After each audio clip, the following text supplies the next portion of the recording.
남자분들은 솔직히 여자분들 외모를 중시하시잖아요. 그건 어쩔 수 없고, 다만 항상 강조하는 게 외모만 보지 말라는 거예요. 제발. 외모가 아무리 이뻐도, 몸매가 정말 좋아도 그걸로 결혼 생활을 하는 게 아니다. 여성분들은 남성분들이 조금 더 카리스마 있고 자신감 있고 인생에 대해서 확실한 견해를 표명하는 걸 매력적으로 느끼신 분들이 대체적으로 많아요. 잘못하면 어느 방향으로 가냐면 굉장히 무능한데 허세만 부리는 남자가 매력적으로 보일 수도 있는 거예요.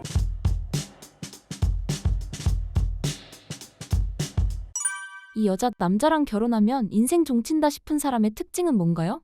원래 남자 여자가 조금 성향이 다르긴 한데 두 성별 다 공통점은 하나 말씀드릴게요. 저는 제가 딱 강조하는 게 뭐냐면 20대 때 열심히 산 사람들하고 결혼하라고 해요. 그러니까 20대 때 남성이든 여성이든, 그러니까 이제 내가 저 사람은 그래도 삶을 좀 제대로 살았어. 적어도 허투루 살진 않는다. 특히 시간을 허투루 낭비하지 않는다. 그러니까 이런 사람들과 결혼하시면은 아마 적어도 망하진 않으신다. 행복은 제가 보장할 수 없어요. 예, 근데 망하시진 않는다. 왜냐면 이제 결혼의 행복에는 굉장히 많은 요소가 있어서, 그래서 단순 비교는 좀 어려운데, 어쨌든 적어도 부부 생활에 있어서 큰 고난은 없으실 가능성이 높습니다. 이게 왜 그러냐면은 결혼을 하면은 그때부터는 연애가 아니에요. 내가 삶을 실제로 같이 살아가야 되는 관계가 돼요. 그러면 저 사람하고 여가 즐기고 뭐 어떤 데이트하고 요런 것만 하면서 사는 게 아니란 말이죠. 그러면 실제로 그 사람이 살아왔었던 패턴이나 살아왔었던 삶의 그 자체가 중요해요. 그래서 그게 실제로 부부 생활에 녹아들게 돼 있고, 아이까지 낳으면 거의 뭐 확실시 됩니다. 그래서 아이를 낳으면 이제 보통 육아에 있어서 이제 많은 힘든 이제 고통을 경험하게 돼요. 저는 사실 아이 낳는 게 굉장히 행복이라고 보는 입장이지만 분명히 이제 고된 거는 있죠. 분명히 고된 건 있어요. 그러면 이 고된 상황에서 그 사람이 어떤 식으로 대응을 하고 이런 거는 그 삶이 보여주는 거죠. 그냥 뭐 말로 나는 애 잘 키울 수 있어가 아니라 그 사람이 실제로 20대 때 어떤 좀 힘든 고통이 있었고 이거를 잘 이겨냈던 사람들은 아이를 대할 때도 똑같은 거예요. 그러니까 아이가 좀 힘들게 한다고 하더라도 그래 나도 옛날에 이렇게 좀 힘들었는데 뭐 이건 별거 아니지, 이런 식으로 이제 넘어갈 수 있는 사람들이 보통 20대를 좀 열심히 살았던 사람들입니다. 그래서 이런 경우는 성별에 관계없이 훨씬 더 좋은 배우자라고 할 수 있겠다, 이렇게 생각을 많이 하고 있어요. 이제 안 좋은 배우자는 수십 개도 될 수는 있는데 제일 이제 공통적인 거는 현재 충실한 사람이에요. 이게 제가 요즘에 이 얘기를 드려요. 원래 이제 카르페 디엠이라든지 이런 단어, 이 현재 충실하라는 단어는 사실은 소비적인 의미의 단어가 아니었어요. 내가 내 인생에 대해서 실제로 감사하면서 굉장히 충실하게 살아라는 의미였어요. 원래는 의미는 고전에서는 그런 의미였는데, 이제 요즘에는 그 카르페 디엠이 다른 식의 의미로 쓰여요. 사실은 이게 이제 사실 시대에 따라서 같은 단어라도 다른 의미로 쓰이잖아요. 그래서 이런 부분들을 봤을 때 이게 어떤 느낌으로 보이냐면, 제가 아까 말씀드린 이 현재 충실하다는 개념은 결국에는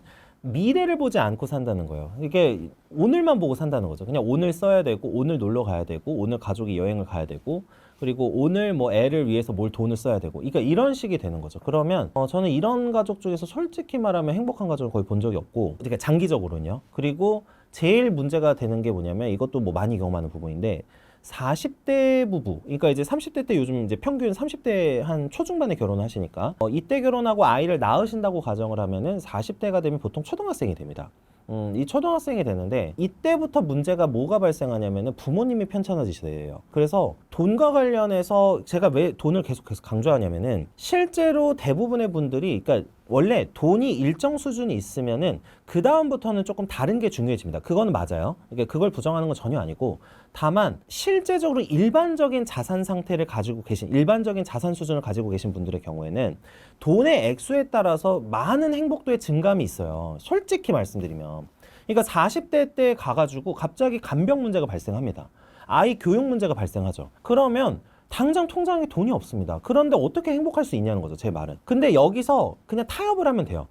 내가 아이를 뭐 교육을 솔직히 더 시키고 싶은데 좀 어쩔 수 없다, 이러면 되지만 이게 한국이 그렇게 돌아가지가 않아요, 실제로. 그러다 보니까 옆에 있는 부모가 이 정도는 해야 되는데 맞춰줘야 되고, 이렇게 안 되고, 이러면은 계속해서 이제 문제가 발생을 하는 거죠. 그러면 이제 조금 원래 논리로 돌아오면, 결국에 현재만을 추구하는 사람들은 내가 40대가 되고 50대가 됐을 때에 그 안 좋은 상황을 경험했을 때 버틸 수가 없어요, 사실. 멘탈도 그렇고 실제로도 이게 경제적으로도 버틸 수가 없기 때문에 거의 불행 쪽으로 갈 가능성이 매우 높은 거죠. 그래서 장기적인 시야를 가지고 있는 사람, 그러니까 적어도 내가 10년 후를 준비하기 위해서 어떤 행동을 할 수 있는 사람, 대표적인 게 저축이고 공부고 부업을 뭐 배우신다든지 뭐 재테크 공부를 하시는 여러 가지 방식이 있는데, 이런 거를 하실 수 있는 분들이어야 사실은 기본적인 생존이 보장되고 동시에 이제 그래도 이제 최악의 배우자가 아닌 좋은 배우자가 될 수 있는 기본적인 것들이 된다. 근데 요즘에는 그런 부분들이 좀 많이 약해졌습니다. 그래서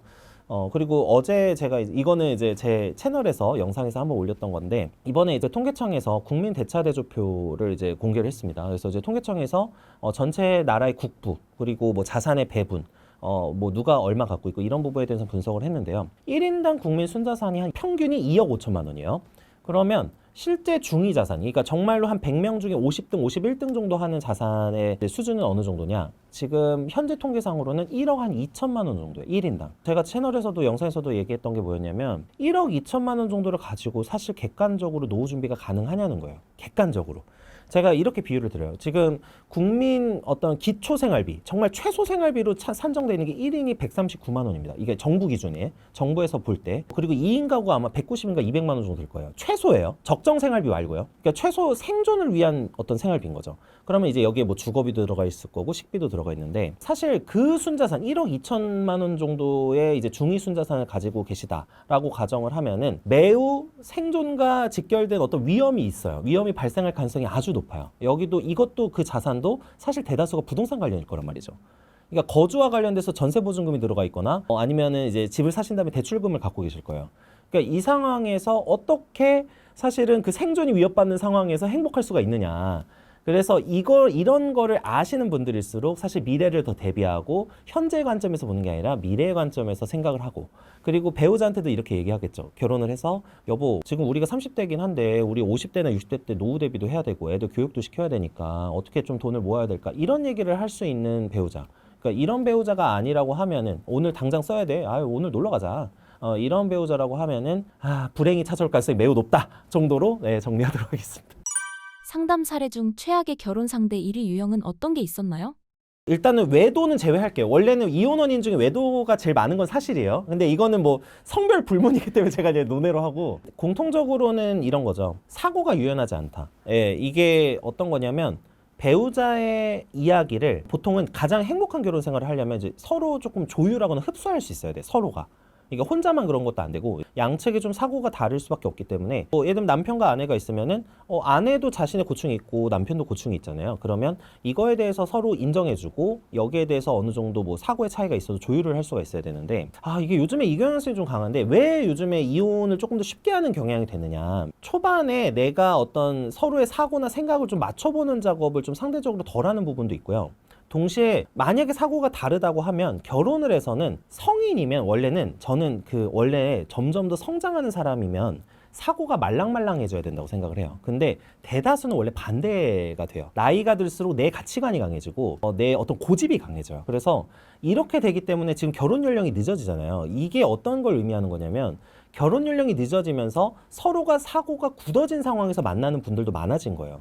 이거는 이제 남녀 불문입니다. 둘 다 마찬가지인데, 그러다 보니까 서로가 서로의 생각을 강요하는 쪽으로 가요. 그렇기 때문에 결혼 생활이 불행해지는 경우가 상당히 많습니다. 그래서 원래 결혼이라는 생활을 어느 정도 좀 잘해보고 싶다라는 생각을 하신다고 하면 어느 정도는 조율할 생각을 하셔야 돼요. 처음부터. 그러니까 내 생각이 옳지 않을 수도 있겠구나. 그리고 내 생각이 절대적인 게 아니구나. 이게 내 어떤 사고방식이. 그러니까 이런 생각을 양측이 하고 있어야 되고, 그러니까 뭐 상황에 따라서나 내 아내나 남편이 생각하는 거에 따라서 조금씩 사고를 바꿀 수 있어야 되겠죠. 근데 이 부분이 안 되면 이제 굉장히 불행해집니다. 이거는 거의 무조건 불행해지는 걸 많이 봤기 때문에 이 부분을 한번 잘 연애 기간 때 좀 잘 조율을 해보시거나 이야기를 많이 해보셨으면 좋겠어요. 일단 남자분들 기준으로 말씀드리면 이제 남자분들은 이제 솔직히 여자분들 외모를 중시하시잖아요.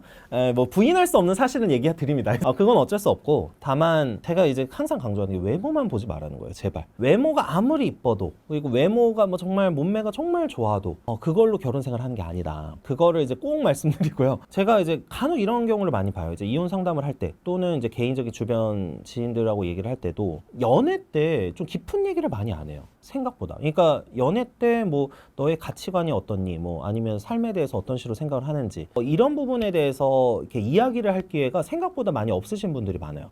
그러니까 이런 거죠. 연애를 할 때 데이트를 열심히 다니세요. 그냥 뭐 어디도 다니고 그건 당연히 좋은데, 문제는 그 데이트 때 뭘 하느냐잖아요. 그러니까 예를 들면 서로를 알아가는데 많은 시간을 쓰느냐, 아니면 그냥 같이 이렇게 행복한 시간 보내는 거에 이제 집중을 하고 있느냐인데, 결혼을 고민하신다면, 적어도 결혼을 고민하신다면 단순히 뭐 그런 이제 데이트도 하겠지만, 이제 유흥을 위하고 여가를 위한 데이트도 하지만, 기본적으로는 이제 서로에 대해서 파악하는 작업이 훨씬 우선이에요. 근데 이 작업을 좀 간략하게 하거나 많이 열심히 안 하신 분들이 좀 결혼해서 많은 어려움을 경험하시는 분들이 많아요, 남자분들은. 자, 그 다음에 이제 여자분들의 경우에는, 요거는 제가 이제 실제 사례가 꽤 많은데, 허세 부리는 남자인데, 예, 이게 이제 뭐냐면, 그러니까 이게 남자가 여자의 그 본성을 아니까 이걸 이용하는 거예요. 이게 뭐냐면, 여성분들은 남성분들이 조금 더 카리스마 있고 자신감 있고 기본적으로 약간은 내 인생에 대해서 확실한 견해를 표명하는 걸 좀 매력적으로 느끼신 분들이 대체적으로 많아요. 이게 뭐 모두가 그렇다는 뜻 아니에요. 이제 대체적으로 많은데, 이게 이제 잘못하면 어느 방향으로 가냐면, 굉장히 무능한데 허세만 부리는 남자가 매력적으로 보일 수도 있는 거예요. 자, 그러면은 결혼을 했는데, 실제로 이게 많이 벌어진 상황인데, 그 한량 남편들이 있어요. 한량 남편이 뭐냐면 집에서 놀아요. 이제 일도 안 해. 그러니까 보통 이런 분들은 내가 뭐 일을 하다가 한 6개월 다니다 그만둬요. 왜 그러냐면 책임감이 없어요. 그리고 항상 하는 대사가, 이 일 안 맞아. 뭐 아니면 저 상사랑 일을 못 하겠어. 뭐 이런 얘기 하는 거예요. 근데 누가 상사가 다 맞아서 일을 하고 있습니까? 근데 그런 거를 이제 못 버티는 거예요. 왜? 그리고 이분들은 본인에 대한 자기 객관화가 안 돼. 아까 허세랑 연관이 되는 건데, 뭐냐면 나는 사업할 남자야. 뭐 사업할 사람이야. 나 돈 잘 벌 건데 내가 겨우 월급 뭐 200, 300 받으면서 일해야겠어?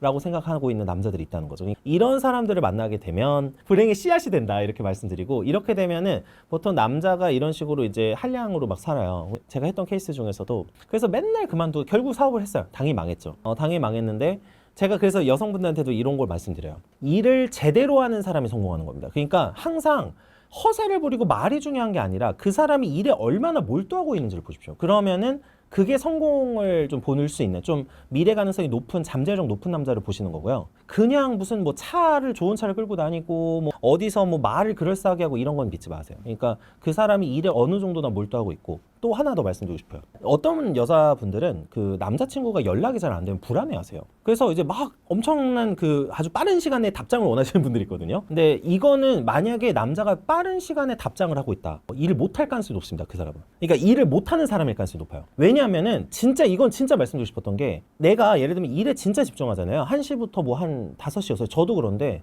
일을 1시부터 6시까지 하다 보면 시계를 밥 먹고 와서 1시 시작을 하고 다음에 시계 보면 5시 55분이에요. 그러니까 이 정도예요, 원래 일을 제대로 하면. 근데 매번 카톡이나 솔직히 이제 어떤 메신저를 보고 있다는 뜻 자체가 일에 집중을 못하고 있다는 뜻이에요. 근데 그런 사람이 어떻게 성공을 해요? 물론 영업하시는 분들 좀 괜찮아요. 그러니까 영업하시는 분들은 항상 이제 전화기를 달고 사시니까. 근데 예를 들면 내 남자친구가 엔지니어야. 엔지니어 연구하고 있을 거 아니에요. 근데 연구하고 코딩하고 막 이러고 있는 사람한테 이제 옆에 메신저를 항상 켜고 보고 있어라, 안 된다는 뜻이에요. 그러니까 그거를 그렇게 보시면 안 된다. 그래서 이제 좋은 남자나 진짜 성공할 만한 남자 정말 찾고 싶으시면은 오히려 연락이 자주 되면 이상한 거예요. 근데 이걸 반대로 생각하세요. 왜 보통은 여자분들이 제 여사친들 맨날 이거 이조언을 해주는데, 여사친들이 이런 생각을 해요. 나를 사랑하지 않으니까 연락을 안 본다고 생각해요. 아니다. 그거 아니다. 진짜. 그러니까 진짜로 사랑을 해도 일에 집중하다 보면 카톡을 못 볼 수 있다. 이 얘기를 진짜 드리고, 그래서 이제 허세남에 빠지지 마셔라. 그러니까 허세남은 말로만 이렇게 하고 실제로 일에 몰두를 못 해요. 이런 사람들은 나중에 오히려 사업하다 말아먹습니다. 이거는 이제 너무 좀 조심하셔야 되고, 그 한량 남편, 이게 한량하고 연결이 돼요. 그래서 그렇게 되면은 실제로 이제 결혼하신 다음에 본인만 일을 하시면서 아이를 키워가 나가는 그런 상황이 올 수도 있기 때문에 그런 부분 좀 조심하셔라. 이렇게 말씀드리고 싶어요. 결혼 전에 꼭 해야 하는 대화 주제나 질문이 있다면 무엇이 있을까요? 네, 이거는 제가 진짜 제 전공 중에 하나인데, 주변에도 그러고 제가 실제로 많이 써먹었던 거 좀 말씀드리면은, 뭐 소개팅을 나가셔도 좋고요, 뭐 어떤 모임에서 만나시는 것도 좋고, 뭐 사실 헌팅 하시는 분들도 있는데 뭐 다 상관없어요. 근데 이제 만나시기 시작을 하면은 직접적으로 물어보는 게 아니에요. 어떤 질문을 하든 그 사람에 대해서 파악을 할 때 너 그런 사람이야? 라고 물어봐야 의미가 없어요. 이게 무슨 뜻이냐면 이런 게 있습니다. 첫 번째는 어떤 사람이든 자기 객관화가 완벽하지 않은 사람이 90% 이상이에요. 그러니까 내가 나에 대해서 모르고 있는 사람이 많다는 거죠. 그러니까 예를 들면 뭐 그냥 우리 MBTI로 예를 들게요. 내가 I 성향이다. MBTI 검사를 어떻게 하죠? 내가 자기 진술을 하는 거예요. 내가 나의 성향을 내가 체크하잖아요. 그렇죠? 그러니까 기본적으로 물론 더 뭐 세밀한 MBTI 검사 다른 거 알고 있습니다. 또 막 뭐 누가 뭐라고 하실 텐데, 근데 대체적으로 성격이나 이런 부분을 자기가 객관적으로 인식하고 있는 경우가 생각보다 많지가 않아요. 그래서 단순히 질문을 하거나 아니면 어떤 뭐 직접적으로 너는 어떤 사람이야? 라고 물으면 사실은 답변이 거의 제대로 나오질 않아요. 그래서 어떻게 보셔야 되냐면은, 그 사람이 평소에 관심을 갖고 있는 분야를 물어보시는 게 좋아요. 자, 예를 들면 유튜브로 예를 들면은 뭐 자기야 뭐 평소에 뭐 봐? 이게 훨씬 효율적인 질문이에요. 그러니까 뭐 예를 들면 어떤 채널을 본다. 예를 들면 제 신사임당 나왔으니까 신사임당 채널을 보고 있다. 그러면 대체적으로 어떤 여성분이 많이 보고 있다라고 하면 재테크에 관심 있으신 분들이 가능성이 높겠죠. 그쵸? 높고. 그리고 뭐 아니면 어떤 뭐 다양한 뭐 의학 지식이나 뭐 아니면 이런 거를 보고 계신 분들도 있을 거고, 경제 뉴스나 뭐 아니면 일반 예능을 좋아하시는 분들도 있을 거고, 이런 건데, 그러니까 뭐 어떤 게 옳다 그르다의 문제를 떠나서 내가 맞는 사람을 찾으려고 할 때는 그 사람이 실제로 시간을 어느 정도의 어떤 분야에 쓰고 있는지를 보시는 게 가장 현명한 방법이에요. 그래서 어제는 뭐 했어? 오늘은 뭐 했어? 라는 질문에는 이게 단순한 안부 질문일 수도 있지만 실제로는 그런 부분을 체크하시면서 이제 연애를 하시는 게 가장 현명합니다. 그래서 이 사람은 관심사가 여기 있구나. 그러면 보통 우리가 이제 인간 유형을 볼 때 카테고리, 그러니까 유형화를 해야 돼요. 그래서 어떤 분야를 좋아하거나 어떤 분야에 시간을 많이 쏟는다라고 하면 비슷한 성질이 있어요. 그러니까 비슷한 특질이 있는데, 가령 이런 거죠. 재테크에 관심 있거나, 저도 지금 저축 관련 얘기를 하고 있지만 저축에 관심 있으신 분들이 있다고 칠게요. 참, 그러면 이 두 부류는 기본적으로는 돈에 관심이 있으신 분들이에요.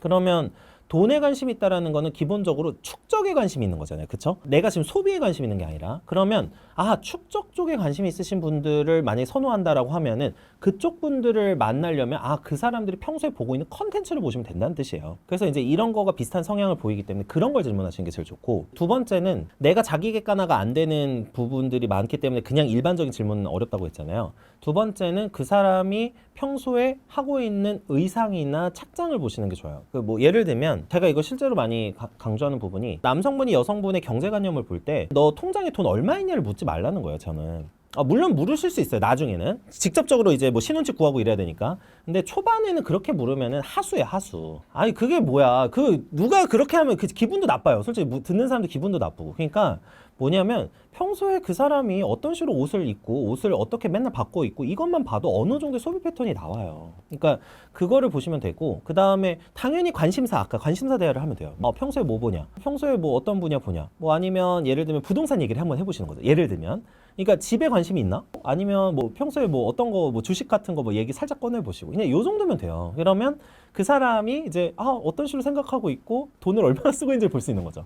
근데 제일 직접적으로 묻는 게 가장 그 사람이 거짓말할 가능성도 높고, 왜 그러냐면 상대방이 이 물어보는 사람의 의사를 쉽게 파악해요. 그러면 예를 들면 내가 이 남자를 반드시 잡고 있어, 아니면 이 남자를 반드시 쟁취하고 싶어, 예를 들면요. 그러면 그 사람에 맞는 답변을 해요. 사람은 예를 들면 이 남자가 경제관념이 있는 여자를 좀 좋아하는 것 같아. 그러면은 어떤 생각을 하냐면 경제관념이 있는 것처럼 보여야겠다라고 생각을 한다는 거죠. 너무 이제 단순하게 접근을 하면은 사람 관계는 절대로 좋은 배우자를 만날 수가 없어요, 사실. 그리고 반대로 여자가 남자한테도 하는 걸 예를 들면, 여자분들은 사실은 어느 정도 남자가 조금은 좀 진취적이고 이런 사람을 좋아하시는 분들이 많잖아요. 자, 그러면 남자한테 예를 들면 평소에 자기 개발 뭐 하고 있어 대놓고 물어보면 너무 티나잖아요. 예를 들면 자기 개발 뭐 하고 있어, 아니면 돈이 얼마 있어, 이런 걸 직접적으로 질문하기보다는 좀 이제 돌려서 얘기를 해야 되는 거죠. 비슷한 관점으로. 이런 얘기를 하다 보면은 그 사람이 평소에 어느 정도로 모으고 있고 어느 정도로 할 수 있고 이런 거를 이제 알아낼 수가 있기 때문에 이런 식으로 알아보시는 게 이제 훨씬 현명하다, 이렇게 말씀을 많이 드리고 있어요.